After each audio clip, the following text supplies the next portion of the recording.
everyone. Thanks so much again for joining us today. Today I have the amazing privilege of being at the Joy Bus Diner with the owner, founder of this establishment. Such an Arizona treasure, truly just a one-of-a-kind place that is doing so much for our community that I don't think a lot of us are aware of. So their purpose is to relieve the daily struggles of people with cancer by delivering a fresh and healthy meal with a friendly face. So there's so much more behind that than just that one statement can convey. So I'm so pleased to be with Jennifer Caraway, again, founder of the Joy Bus Diner. So thanks so much for joining us, and please tell us, how did the Joy Bus come about, when, and kind of what was the inspiration? Yeah, well, the inspiration was my friend Joy.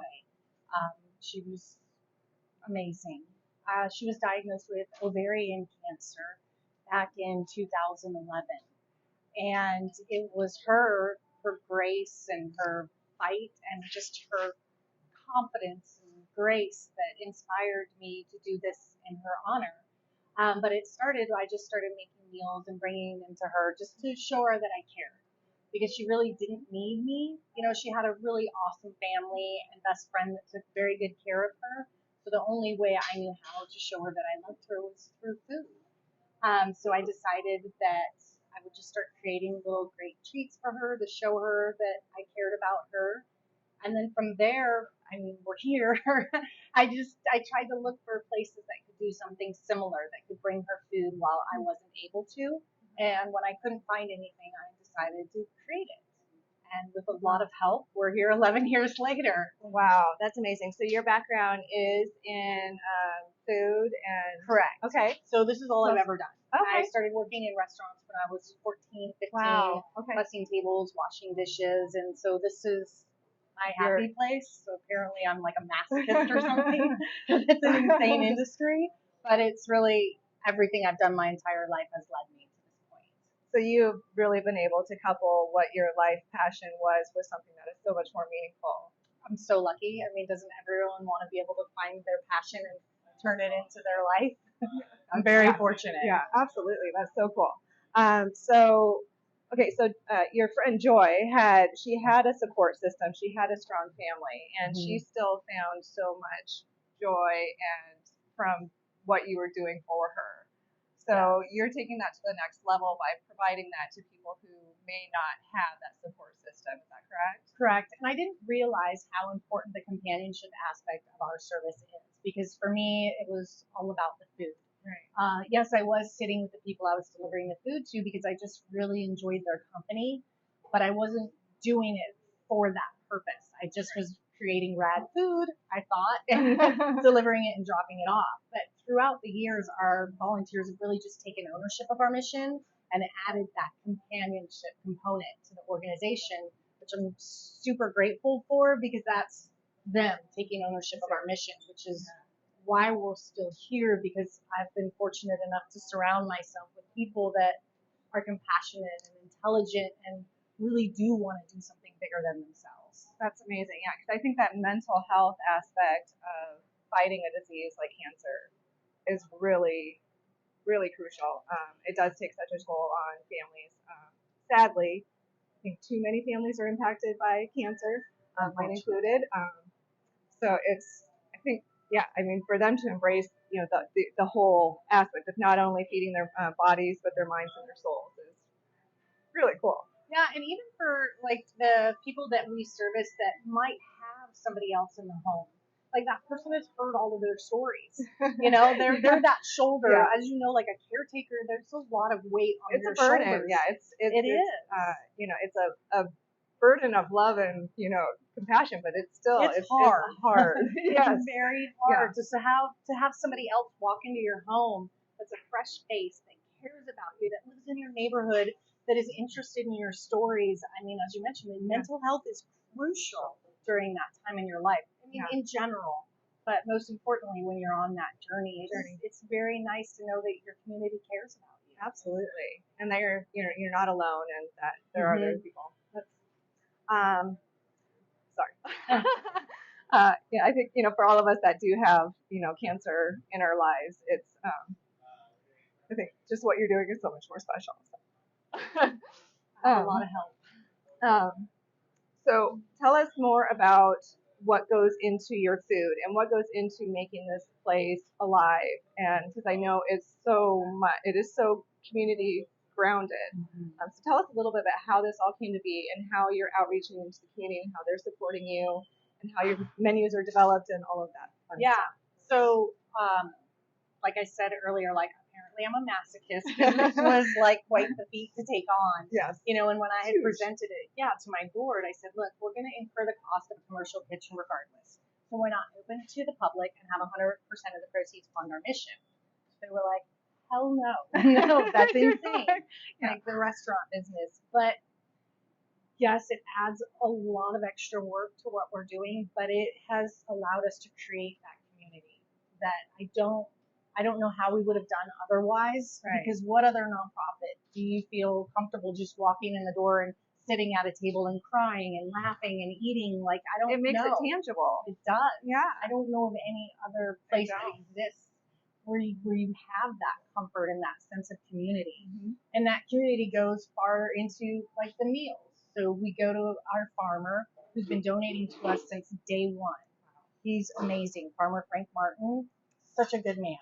And so we go there every week, and whatever produce he donates, that's what we create the meals with. Okay.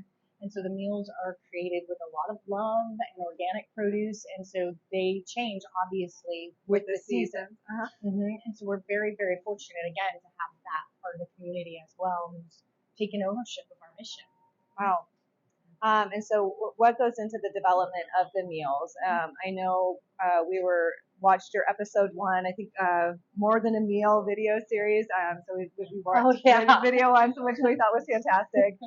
So we're hoping that becomes a series. But so what kind of goes into the meal preparation? And because I know that you also share with your clients information about what they're eating and how it's benefiting their cancer journey. Yeah. So.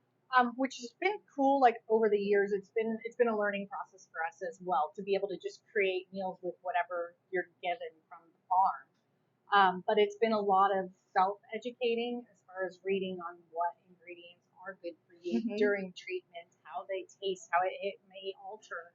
So what we do in regards to the education of our patient as well is each menu that we create, we pull out one item on that menu and highlight it. So that we're educating them, for example, turmeric. It's good for you because of this, this, this, and this. And so that way, since we're not with the patient every day, we're hopefully giving them tips to eat better so that they feel better going through what they're But going it sounds through. like not in an overwhelming manner where you're throwing information up on them. It's just, in tidbits where they can, consume it. And just a little bit every week. Yeah, that's amazing. Just a little bit of education. Yeah, I love that. I do think, our society in general is pretty illiterate when it comes to what health means. Exactly. And if it grows in the ground, eat it. Yes. If you can say it, eat it. Yes. If you can't, and that's my rule in my house. If if you can't understand or read the ingredients, you don't get to eat it. Yeah, and we don't do that. We don't have anything in a can or a box. Oh, wow. Everything that we make is real food, which it sounds crazy that that's not normal. Not normal, right? No, that's amazing. It should be. Yes, that's amazing. Very cool. So how can the community get involved? I know there's a lot of different aspects of, again, with how this all operates. So how can the community get involved? A good way to be involved with the organization is to volunteer. We're always looking for delivery drivers or hosts or prep cooks that can volunteer with the organization. But truly right now, we just need funding. We're trying to expand the program. We recently purchased a building right down the street, and we're going to be quadrupling the program within the next year. Wow. So it's a bit overwhelming. You are masochist, truly. I know. It's a little bit overwhelming, but there's a huge need for what we're doing, and the community is supporting it. So right now, we just really need donations to make sure that it happens. Okay. Fantastic. So I know even down to the little things though, you guys have so many small touches that just improve that experience. That you decorate the bags that the meals get delivered in. And so just as easy as children can get involved with, so which is super cool. Yeah, So, we have a lot of school groups that Okay. decorate the bags. We have an amazing lady who creates little bouquets of flowers that goes in each of the bags. We have another lady who's a very talented pastry chef who donates pastries. There's all these little touches that, like I said, it's just so cool that the community's taken has ownership embraced with. you. Yeah, It's so cool. that is amazing. That's really, really amazing. We're very lucky. So if somebody wants to come and visit the diner and get that, tangible first-hand experience of what you guys are doing, what are your hours? Where are you located? And tell us a little bit about the diner. Yeah, so the diner is open to the public on Thursday through Sunday from 7 to 2 p.m. And we're located off 32nd Street in Shea, 33rd Street in Shea. They can go to our website. It is thejoybus.charity and find a bunch of information about who we are, how they can volunteer, how they can donate, how they can be a part of what we've created. Absolutely. Wonderful. Well, awesome. Is there anything else you'd like to share with us about the organization or any events coming up? I know you guys are featured in the community quite a bit. Is there anywhere where people can come out and meet you or anything coming up these days? Put you on the spot there. I know. They're like, we're doing everything every day. I'm like all over the place.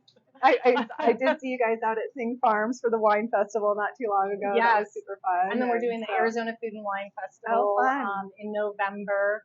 We've got a pretty packed calendar, but I would just... Is that all on your website as well? Or how you can find all of our events on our website. Oh, fantastic. Okay. Yeah, and I just want to close with, I'm just grateful that the community has gotten us this far. Because for a nonprofit with no money to make it 11 years is kind of a big deal. So, Kinda. I don't know how it happened, but I'm super stoked to be here. I think, coming from a place of, is something that was your passion and it touched your heart and it came from a place. I think that makes all the difference, when you're building something like this. So we're thankful for you for being such a great organization in our community.